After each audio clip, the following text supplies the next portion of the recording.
Hey, this is Kat, the lead boss with the Revenue Accelerator. And today I have Frank Demming. Now, Frank, other than being a very good old friend,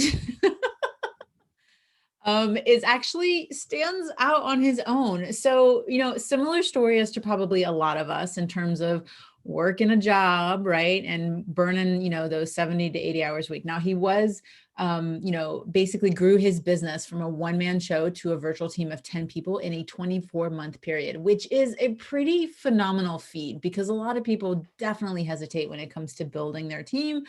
So I'd love to touch base on that. And before that, that's when he was working those grunt hours, right? 70 to 80 hours a week. We know that, corporate people coming from that and then going into entrepreneurship. Now, the difference with Frank is that he didn't swap one job for the other, right? So he achieved a ton of success in his business in a short amount of time because he leveraged his knowledge from his previous experience to exponentially not only grow his business, but his client's business. He started primarily and initially as an internet marketer selling those info-based products, right? Working with upstart entrepreneurs, to in turn get them out of their 9 to 5 grind.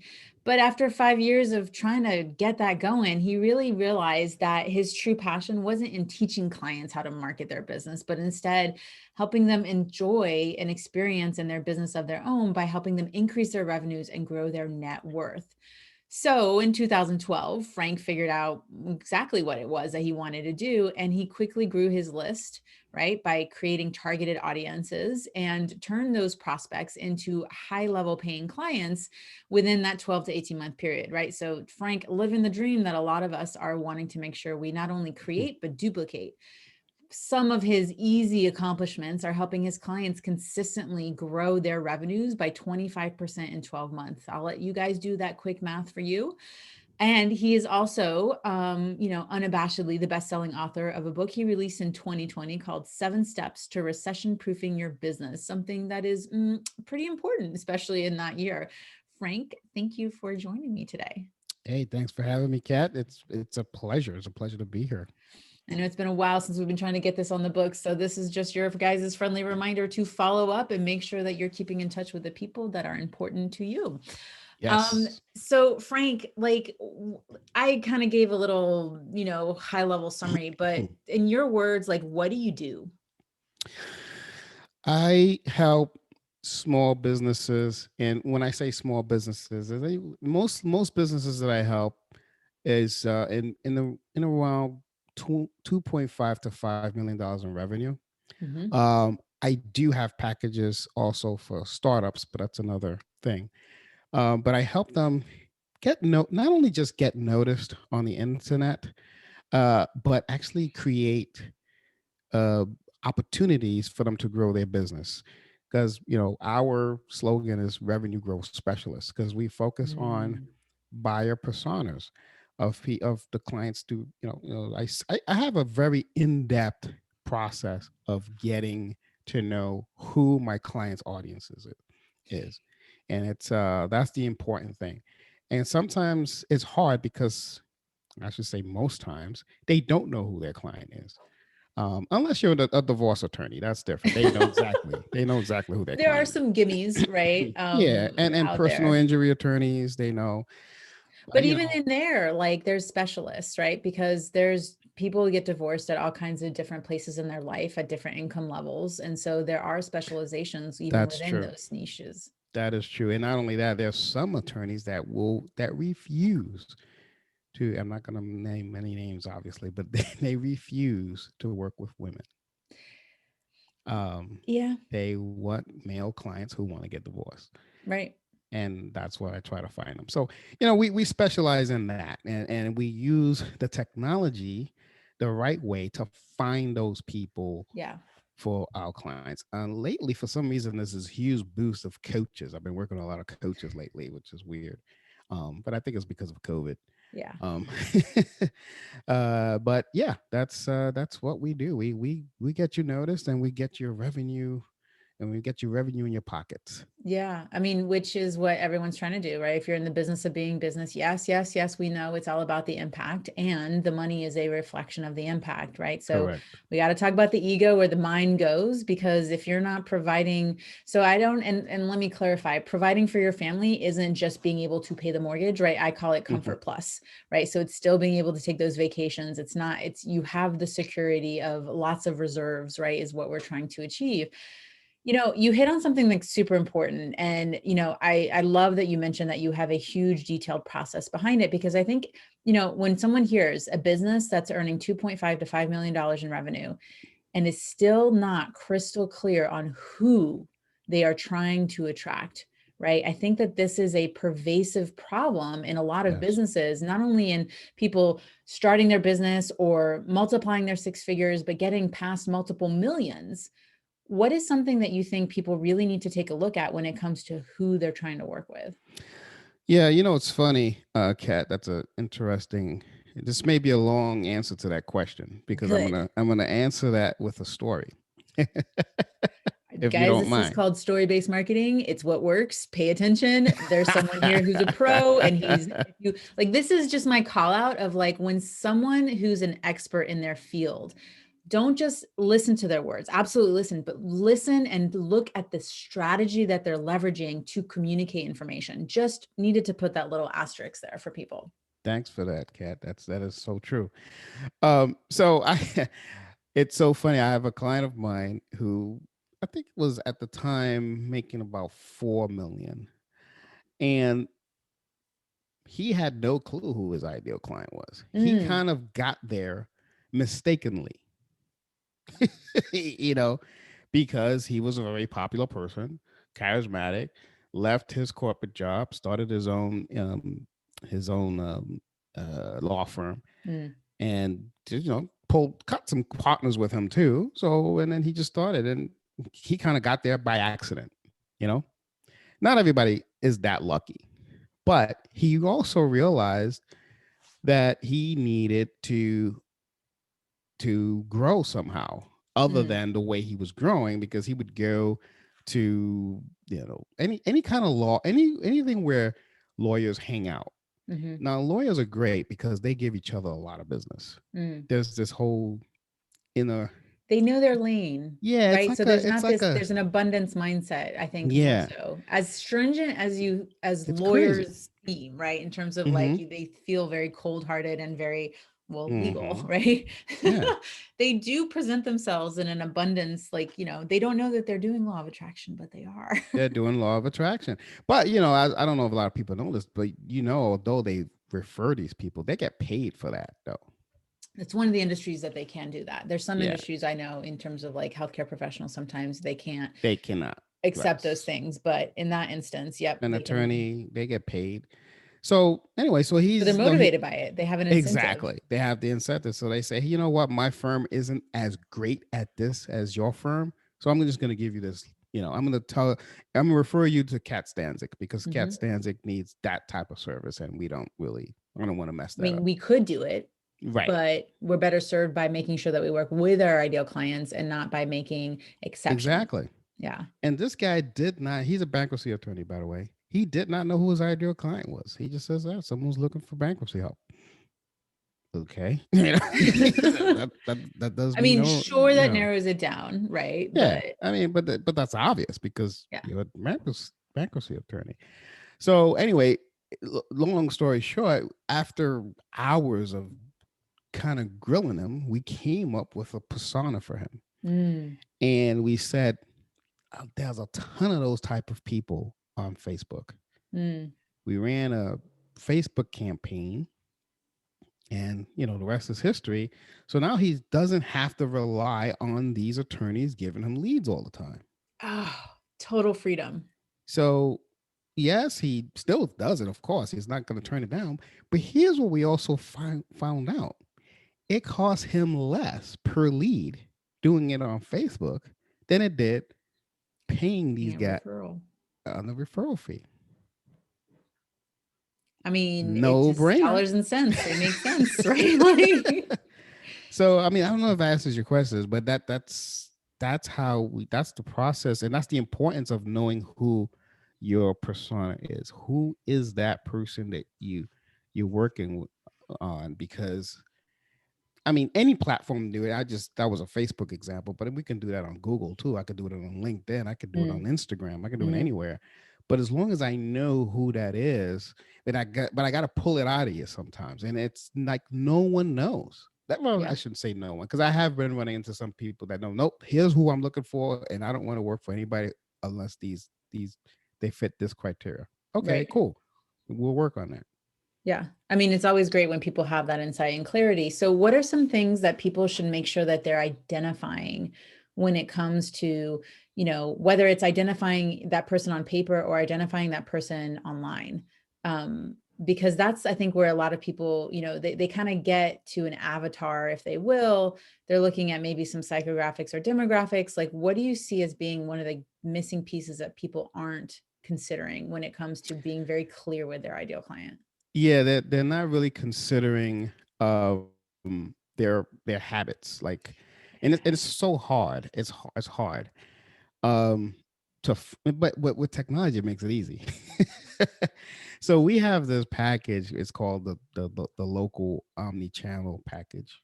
I love it. Um, and it basically can, if you don't know, I can find it out for you, and I can tell you what kind of speaker they listen to music on, whether it's Alexa or if it's Google. It tells you what kind of streaming thing are they on Hulu, are they on Netflix, on Mm. there, all of this crap. It Mm. just spews it out, and obviously your clients are not going to know that. I mean, my clients don't really know that, but that's how I would find out if they don't know. Now, if they do know, if they happen to know, I mean, there's some clients of mine who are very intimate with their clients. Mhm. Like I have a dentist. I mean, I don't know. I mean, he's been the dentist for over 30 years, so maybe that's why he knows. Hey, my clients, they're all, above 50, all of them. Mm. Especially And your they, best ones, right? It's not yeah, just an array, but those best buckets. yeah, they're all above 50. They all love, these types of activities because we talk about it all the time when they're on the Mhm. chair. And he intimately knows his clients. So he's real easy, you know. But the good news is if you don't know, I can find out. It's gonna cost some money, but we can find out and we put them into a bucket and just only show ads to those people, Mm. and that's when the money starts rolling in. It's so beautiful, and because of technology, like those smart speakers, smart TVs, we use every single channel out there where these people are going. And during COVID, it was even easier because everyone was home and they were all watching TV, listening to the smart speakers. They weren't going out. So it even made it easier. Yeah, I mean, Netflix made a killing during COVID. There were lots of businesses that thrived during COVID, and it Right, was a matter of making sure that I think a part of this too is knowing what your audience reacts to, like knowing what your right, audience's behavior is. And so if you continue to market in the way that you did before, when environmental factors have changed, you're really just wasting your time and effort and right, money, really. right. And it was so funny. We did a campaign. This is scary. We did a campaign for that same dentist I was talking about for people who were on Amazon Mm, buying like teeth cleaning, any teeth products, whether it was teeth cleaning products or white teeth whitening products or any kind of thing to do with their teeth toothpaste. Even if because you know what, people weren't going out.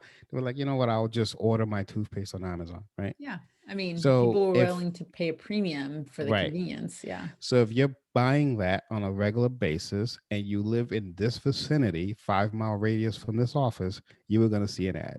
Mm. Geolocation specific. I mean, it's a thing. People don't think about that, Right, especially when it comes to their ideal client. They're not really thinking, I mean, they are when they're thinking ads, right? Like I get that. But right, you've also mastered in your own way organically, Jen, because what you do for your clients isn't necessarily always the strategy that you leverage to attract your client base, right? right, right. Exactly. And Well, going back to your question though, I think I don't think I answered that properly. I think the most important thing is to know your client. Mm, And I don't think enough of us know. And it's not, doesn't have to be you. If you're, if you've got a receptionist, have her a standard, every 6 months or whatever, mm. send out a survey Yes. to your most, ideal clients, and just ask specific questions. That's Yeah. going to help you, because especially if you're going to do marketing. Well, I mean, so I call those MRIs, right? It's how do you get in Hmm. touch into your client's head without a technical degree? And so you do market research interviews, right? So I Yeah. think a lot of people think that they're beyond that when they get to a certain place in their business. And just kind of reiterating that people who are making, 5 million and up are still continuing to need to do market research because client behavior changes, and because we're human and that's what we do, we change and we morph and we evolve or devolve, Right. if you will, based off of certain things that are outside of our control, such as when COVID hit, and when there's political changes or whatever it is, there's always some kind of aspect that's external to ourselves that's impacting our behavior. And I would actually ask you to think about something very, very important, because I just purchased a refrigerator, right, from Best Buy. Huge company, huge franchise. They do it.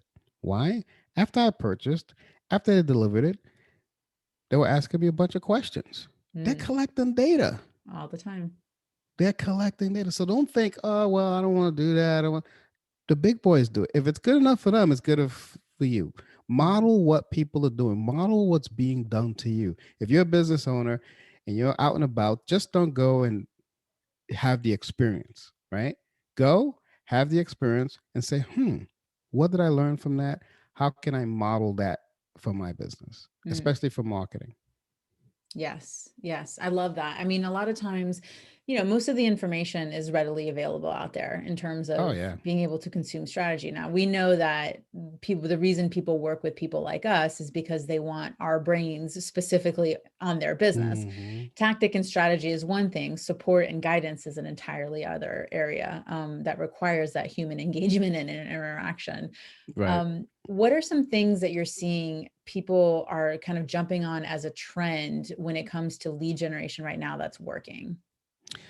It's funny.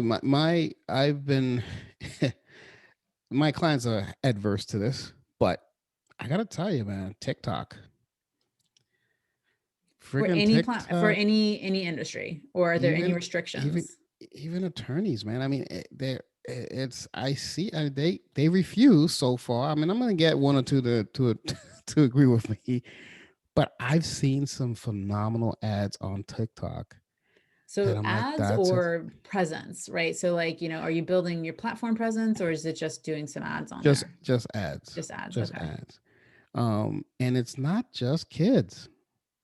The No. thing with TikTok, you can segment stuff. So it's Yeah. great. It's a good ad platform. I mean, I'm all about ads. I'm all about lead generation. Yep. Yeah, you can get some organic stuff and all that. Yeah, yeah, okay, cool.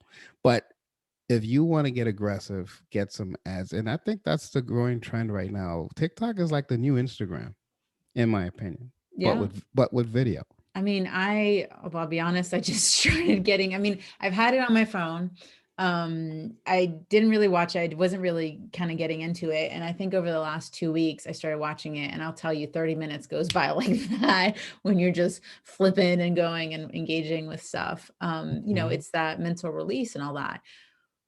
Yeah. When do you think someone, I mean, obviously at the $2 to $5 million range, ads make sense. Where does it start making sense, and when doesn't it make sense for people to leverage as a strategy in their business? Ads make sense at the $10,000 range. I mean, you gotta. If How you you- know, well, so let me caveat that. If you're okay. working with someone who knows what they're doing, right? Because Right. there's the learning curve in terms of strategy, because we've all heard these get rich quick strategies, and some of them kind of Yeah. work, some of them you got to play the long game, right? And you got to understand it, but it's really about working with someone who understands what they're doing and being willing to make that investment, because it's not a no joke investment, because you kind of pay Yeah. what you get what you pay for. Yeah, yeah. I mean, for someone starting out a startup company, I always tell them, get a loan or whatever, and invest in lead generation. Hmm. You know, but and with when it comes to lead generation, you got to do the short game and the long game. You have Yeah. to. The long game is going to get you basically your legacy, but the short game is going to get you started. But you got to, get some kind of a loan or something like that. Yeah. That's what I would think. That's what I would do. Excuse me. Advise people. Do you advise that for different industries, or is that pretty blanket for you and your clients? Everything, Yeah. everything. Yeah, lead generation, man. That's where it's at. Unless you say, "Hey, I can't use any more business," which I get sometimes. Like, Right. it's Well, no, and I'm good. the caveat I'll add in terms of my opinion is that I believe you should start using ads when you've got something that's proven. Right. So for me, client delivery is an utmost important aspect of things. Hmm. And so if you're wanting to attract people to something you can deliver on and that you've got a proven methodology for, because it's hard to say, hey, I just started today and I have no case studies and no testimonials and pay me $50 million for my services. Right. So there are assets, business assets that need to be in place in order to Hmm. effectively leverage, because there's objection handling that has to happen, not only through the ad, but through the content and the positioning as part of your Right. brand.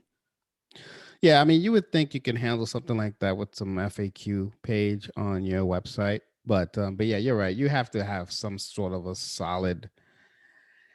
You have to have a delivery. You have to have a good delivery, obviously, because if you start a restaurant and the food is terrible, you're not gonna get You someone can to drive come as many back. people as you want to it, but Yeah, reputation is going to eventually catch up. yeah, yeah. So you did something that was pretty, I mean, that I think is an area that a lot of entrepreneurs hesitate on, which is building out a team, Hmm. right? So you're very strong in that muscle. You've always delegated effectively, efficiently, and by making sure that processes and documentation are in place to set people up for success. It's not a, hey, I don't want to do it, set and forget it kind of thing. You're actually, what do you think is important when it comes to keeping in mind lead generation as the focus and revenue for your business when it comes to scaling and growing your team? Like, what should people keep in mind, and what are some pitfalls that they might want to avoid? Yeah. Well, full disclosure, it wasn't easy for me to get there. I mean, it took me a while to trust people. Mm. So, I mean, yeah, I do it now without a problem, but it took me a minute, if you will. I think I know a few people who are like that. But to answer your question, I think, when you start getting to the point of realizing what your unique brilliance is, Mm. you start delegating the things that is not. Yeah. So what I mean by that is, even if you enjoy doing something, like for instance, I kind of enjoyed writing my own blogs. To be honest with you, it was kind of fun. I'm a morning person, so I could get up at 5 in the morning and I'll just come out with a blog idea, and that was kind of fun for me. But is that my best thing to grow That my your business? brilliance, your It's not genius. it's Yeah. not. I Yeah. liked it. It's not. So I started outsourcing that. Mm. So especially stuff that you hate, you want to outsource. That's where you want to start, right? So start there. Make a list of the stuff you hate doing in your business. Hmm. Outsource that first. Then make a list of something that you say, okay, I like to do it, but is it bringing you money? Mm. Are you growing and scaling your business by you doing this thing, aka blogs, right? Now, when it comes to video, I would say that's the one thing that you don't want to outsource. Except maybe Because the editing or yeah, no, no, clipping yeah, yeah. or I'm that saying, stuff. But yeah, the your editing. face, if you're your Yeah, business, you got to show up. you got to show up, because there's nothing. So if you hate it, start liking it, because because that is going to make the difference. No one's going to be able uh to sell yourself like you. Yeah. And you just go out there, even if you stumble and stutter. I'm not the best video person, but I got to tell you, every time I put up Facebook video, I would get like 2 3 more leads than I do when I do some kind of canned video. But there's something to be said about that actually being more effective, right? In terms of not having this very, I come across as insulting, this very polished and perfect person, right? Like having the mistakes, doing the I've done this on podcasts where I'm talking and I'm like, I just lost my train of thought and I just call myself out on it and be like, it'll come back to Mhm. me, but let's keep going kind of thing. But, Mhm. showing those imperfections actually creates that connection because no one really wants to work with someone who's, the god or the goddess, right? Who's perfect and has everything figured out. Yeah, yeah. So and but you gotta do. I think you and I went through this exercise once, Kat, where we did the quadrant Yes. of the stuff you're good at, stuff you're not good Yep. at. So I would, obviously we can't show that here, but it's like it's a pretty great exercise. But you start with the stuff that you hate the most.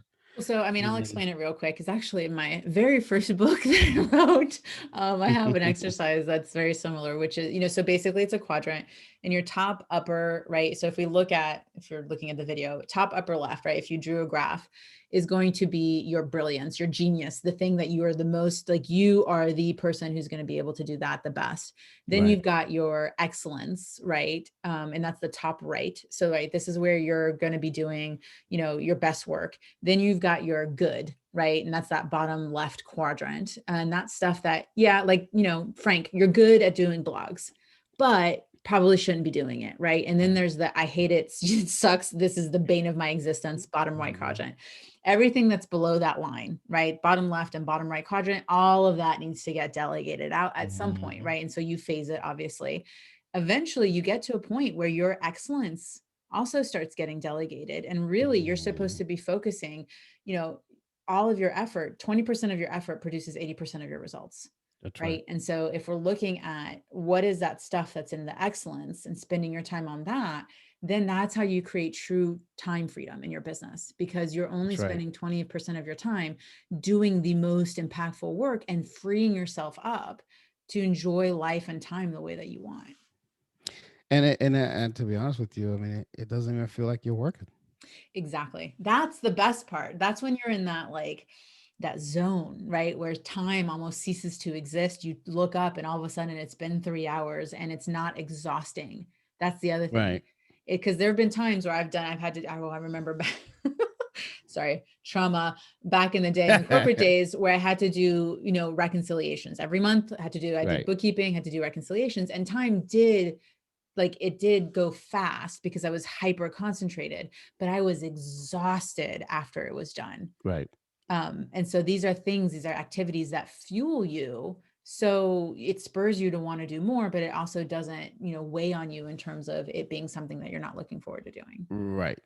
Exactly. But yeah, I just love. I mean, I'm not at that point where I've outsourced my excellence yet.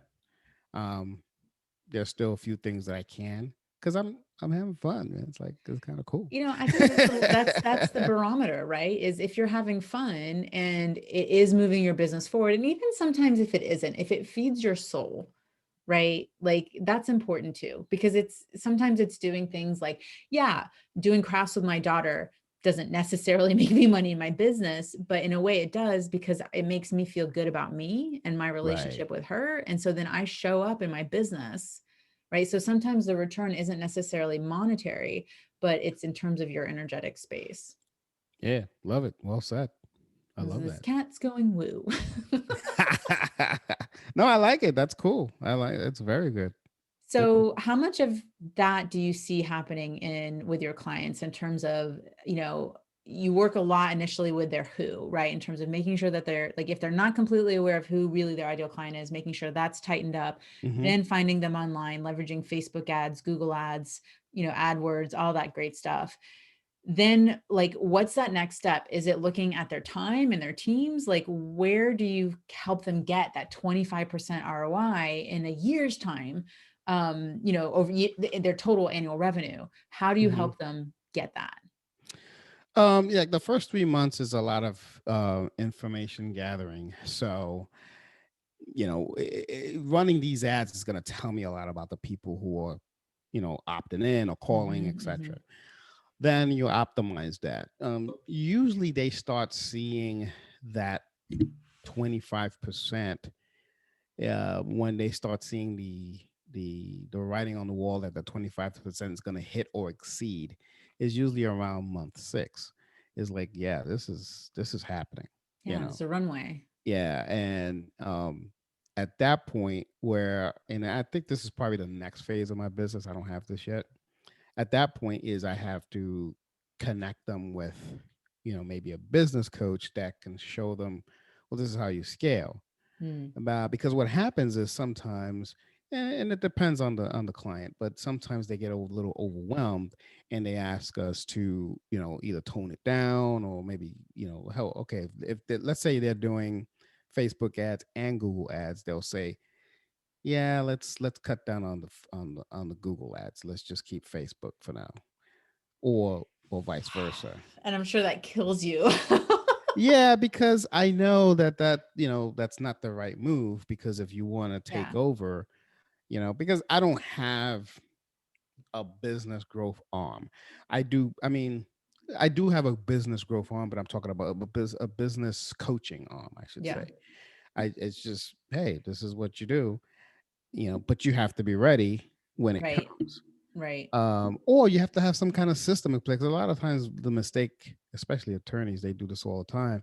They don't have a follow up system. They don't have like Yeah, some sort baby. of, some kind of autoresponder, Hmm. nothing like that. Hmm. Dentists as well. They don't have. The chiropractors are not as bad. They usually have something. But dentists, attorneys, they kind of like, hey, you don't want to come in or you don't. They have that Yeah. kind of attitude. You know? It's interesting. Well, I mean, it's interesting to, there's an industry, different industries behave different ways, right? Different Yeah. niches and different kind of professionals.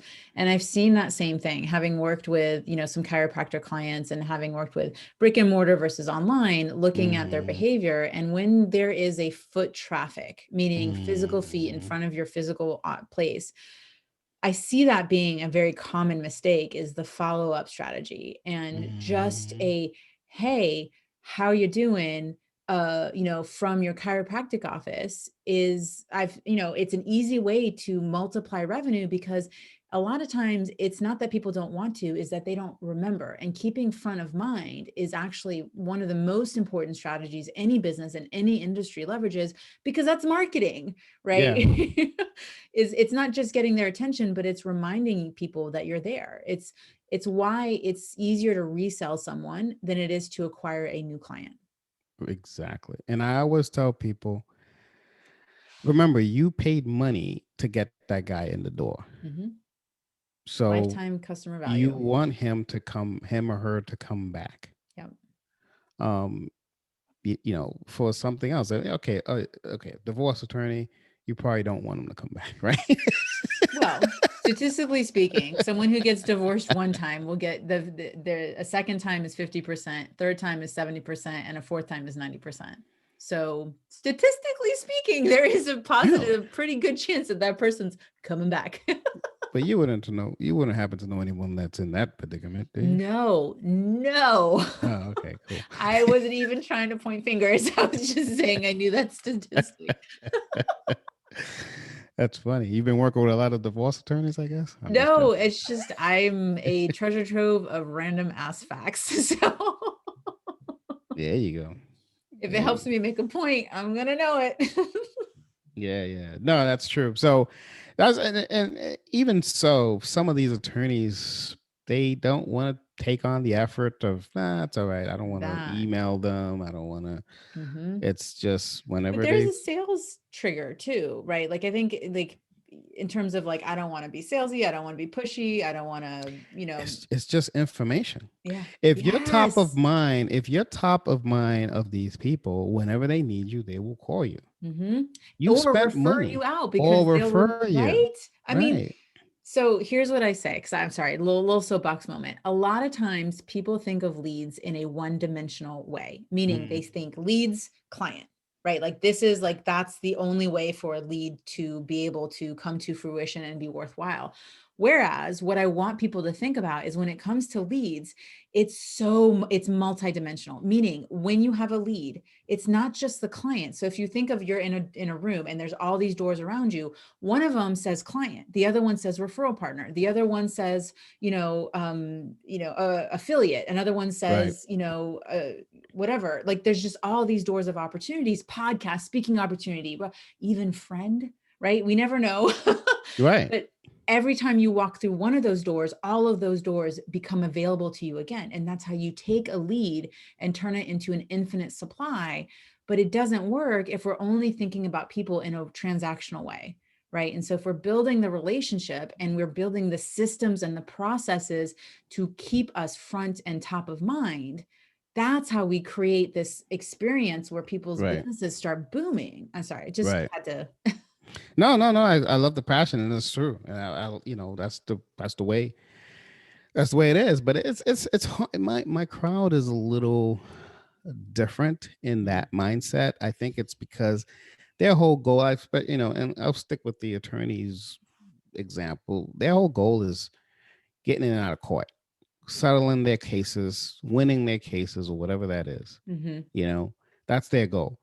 They don't see, they don't see, okay, you can leverage your receptionist and to send out this newsletter once a month, or give it to us. We'll send out the newsletter once a month. Just Right. approve the content. We'll send it out. But like caveat with something of value, right? Not Yeah, just, yeah, hey, yeah. it's National Divorce Day. I'm No, thinking no, about it's divorce. no, it's just laws. The laws, hey, in the state of New Jersey, this law just came out, blah blah Right. blah, of But it's things people common law find valuable. marriage, blah Yeah. blah blah. Or hey, the courts are opening up again. They Mm-hmm. were closed. They were doing virtual. Now, anything like that Did you that's hear coming. that there are some states that are Mhm. legalizing friendship marriages? So it's platonic What in the marriages of, hell is that? yeah, it's friends who've decided to make a commitment to each other, living together. Like Oh, okay. think of like the partnerships, right? Of a life partner, but with friends, so that they can take advantage of tax benefits. Okay. So they're truly friends. It's not like Yeah, it's friends truly with. platonic, but they're Okay. getting married. Of course, there's all these laws as it relates to fraud, right? And it's anyway, the complete caveat, but it's things like that of like, this is stuff that there's 3 states that have currently legalized it. Is that right? And what are all the nuances for being able to leverage these things? And it's things that people don't know about or aren't aware of. And our job is to demonstrate how we are the conduit of valuable information for people to be able to leverage, so that it raises their perceived value of us and keeps us top of mind. So if we think about who's the person that provided me the best information, wouldn't that be the person that you'd go to if the problem you have is related to what that person solves? Correct. So that's awesome. See, something like that would be a great newsletter if you're in that state. Thinking about marrying your friend? Question mark. Yeah. Who the heck who's not gonna open that email? Right. Yeah. And You so know? you work on that too, right? In terms of creating that engagement, creating that, like, what are the other, I shouldn't assume, I'm not assuming, but what are the other areas that you support your clients in terms of helping them, get those revenues, pop Yeah. in? I So don't know yeah. why I said that, but that's what I said, pop in. No, no, no, no problems. So yeah, if see a lot of that's why I talk about lead generation a lot, because a lot of them, that's where they want to stop. They're good with that. And to be honest, they do have great closing ratios. So That's important to know, they right? do. I mean, it's hard if you're a dentist. It's hard not to close a client. My tooth Yeah. hurts. Yeah. You answered the phone. I'm coming in tomorrow. Right. Are you available? You How know. quickly are you available? Do you take my Right. insurance or not? Or Like, I got into a car accident, calling a personal injury attorney. Boom. You know what? I need help. yeah. I got a lawsuit in my hands. It's not a hard close. My back is killing me. Chiropractor. So, but I do, for like the coaches, And for the med spas that I work with, I also work for HVAC companies. I do offer email marketing for them because Mm, that's more of a service that needs that type of email marketing, nurturing, top of mind. You got to, continue. Like if someone just got a new AC repaired, right? That's only going to happen once. So you got to have that nurturing sequence where, like you said, oh, I'm getting this newsletter off of this HVAC company. And then, oh, by the way, Kat, do you know of anyone who, who works on ACs? Yeah, like 2 years ago, I just did mine. This guy did a great job. I still have his newsletter here. Let me forward you this email that he just sent me 2 weeks ago. right. Boom. Because people are willing to forgive sales messages if the content is Yeah. valuable, right? So Right. like they'll stick around and they'll keep opening. And even if sometimes it's not, especially when it comes to, HVAC or lawyer, they may not read the email, but the fact that they see your name, like it just creates that recognition, that consistency, right? And I talk Mm-hmm. about how consistency is one of the biggest objection handlers you can ever leverage. Correct. Correct. Consistency is. And so for them I do offer even text message marketing. Oh yeah. um yeah, which is pretty cool. Coaches as well, the coaches, they eat that up all the time with text messages, email marketing, any kind of nurturing things. Mm-hmm. um I do not try to steer clear of the social media marketing, Mm. because it's just not I used to do it. Like It's not. content marketing. Yeah, yeah. Yeah. It's just not my. It's not Not my. your wheelhouse. Yeah. It's not. I mean, but that's important to know. Like, I don't enjoy it. I there's don't still a enjoy it. system and process that works. Are a lot of your people leveraging content marketing outside of you and it's Yeah, kind of in conjunction with? yeah. So what I do is if they're looking for that, I outsource that. I'll just You have a tell. referral. Yeah, I refer. Some people who do great work. They Hmm. used to work with me, and I just say, you know what? Just here you go. Call this person. Yeah. They do great work. Boom, and I'm done. I'm out of that. Because I wasn't enjoying that. I just enjoyed the lead generation. I Mm. love. I geek out with that stuff. You know what I mean? Yeah. So you wrote that book, right? Recession proofing your business. Yes. Is there anything in there that we haven't hit on today that people should have in their business as a strategy or a tactic or a process or anything like that? So there's a way in the internet where you can actually, without doing SEO, you can actually get someone to you can actually create a list of people who are searching for your business, for your service, Mm-hmm. and you are not on the SEO level yet. So it's called search marketing. Mm-hmm. Not search marketing. Intent search